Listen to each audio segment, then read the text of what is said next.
Savers existe au Bénin depuis une vingtaine d'années et je pense qu'avec les équipes pays, on s'est rendu compte qu'il était nécessaire de créer un partenariat dans le long terme avec les journalistes. Et donc cette première journée, c'était vraiment pour vulgariser notre travail, faire mieux connaître notre travail avec les différentes thématiques que nous avons à Sightsavers, mais aussi que ce soit le début d'un partenariat grandissant dans le long terme. Communication, c'était autour de comment travailler avec Sightsavers quand on est un média, mais comment est-ce que nous pouvons aussi travailler avec des journalistes.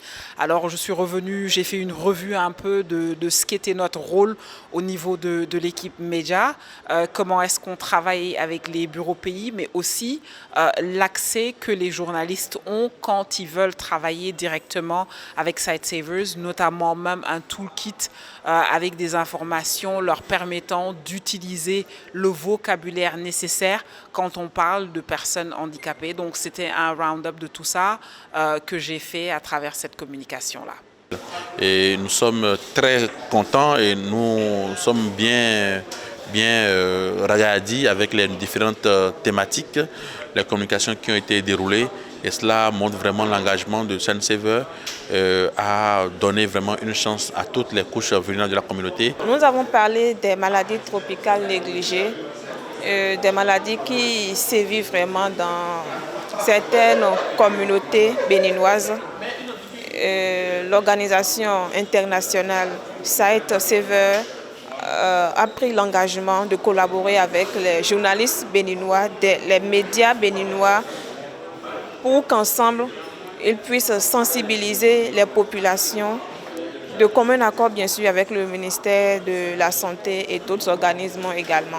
On dit que nous avons beaucoup appris, d'abord sur les axes d'intervention de l'ONG, les 5 thématiques stratégiques sur lesquelles l'ONG travaille.